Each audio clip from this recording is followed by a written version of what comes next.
ఎక్కడ పోయిందంటే అతల ఇంతల సుతల రసంతల ఆ పాదాల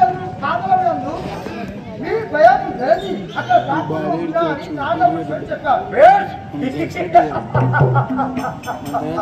మా తమ్ముని పునానికి వెచ్చి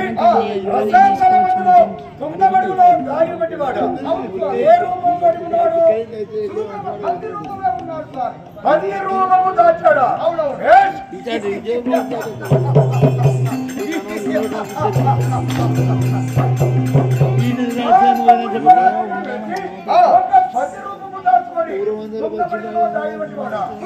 దాక్కున్నాడు దాక్కునగానే మన వీరకృష్ణ మహారాజు గోపానికి చేరవచ్చి ఈ భూమిని ఒక దెబ్బ కొట్టాడు.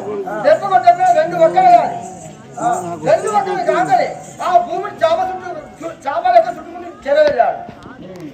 చేరవెళ్ళగానే అక్కడి నుంచి ఆ 10 రూపాయల నుంచి ఆ శ్రీ మహావిష్ణువు చేరవచ్చాడు. భూమిని ఖండంగా చేస్తే ఆ భూదేవిని చెరబట్టాడు. భూదేవిని చెరబట్టాడు. చెరబట్టాడే అక్కడ 10 రూపము తోటిములు ఉండేవాడు శ్రీ మహావిష్ణువు. వాడు దొరికిందా? ఇతని భయానికి వెరచి మన మహారాజు దొరికిండు. దొరకనే స్వామి బంది కింద రాజు మీద బంది కింద రాజు మీద బంది కింద రాజు మీద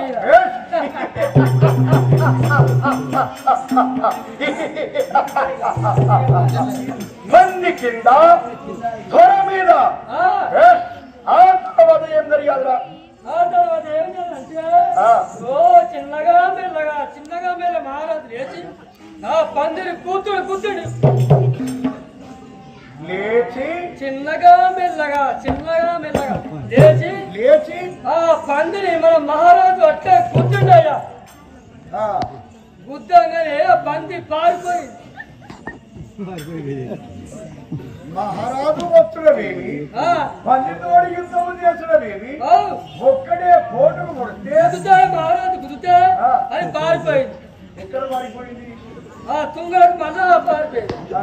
ఆ తుంగలకు పారిపోయి మల్లగా చిన్నగా మెల్లగా చిన్న లేచి వచ్చి యుద్ధము చేసేదా? మహారాజు యుద్ధం చేసి మహారాజు మీద మన పంది కింద మహారాజు మీద పంది కింద రాజు పైన ఇది గర్భమే గర్భమురా కలిమిలేముడి కూనల సంతంపు రీతిగా మా తల్లి కన్నదిరా. హిరణ్యకశ్యపుడు హిరణ్యాక్షుడు మాతో సాటి రారాజుడు ఎవడురా? ఎవడు లేడు. ఒకవేళ వాడు ఉన్నా వాడు దక్కడు పెంపెక్కడు వాడు. రాజు పైన పంది కింద పంది మహారాజా ఆ పంది కింద ఉన్న పంది చిన్నగా మెల్లగా లేచి మన మహారాజుని ఒక్కటే గుద్దింది. ఆ పండుడే కోరలు పంది కిందనున్న పంది చిన్నగా మెల్లగా లేచి మన మహారాజు అట్లే వచ్చిందయ్యా. ఆ పండతోటి వచ్చింది.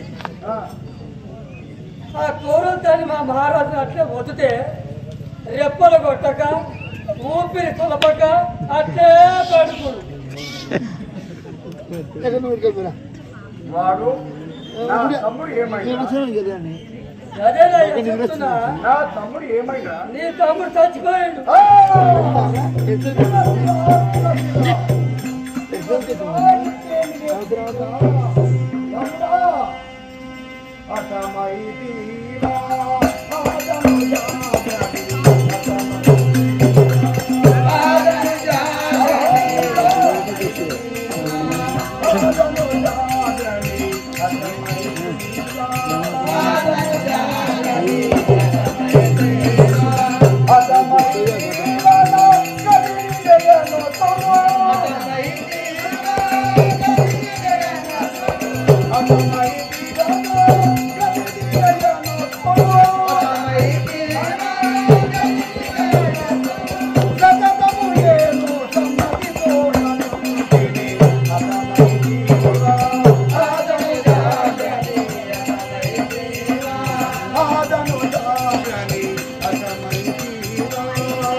హిరణ్యాక్షుడంటే కీలు సింహాల బలముటువంటి వాడమని ఎట్టి చెట్టులే కాని మట్టి పాలు గావించేటి వాడు నా తమ్ముడు ఒక్క పంది చేత సచ్చిండా మారసుందారా నేను సమాన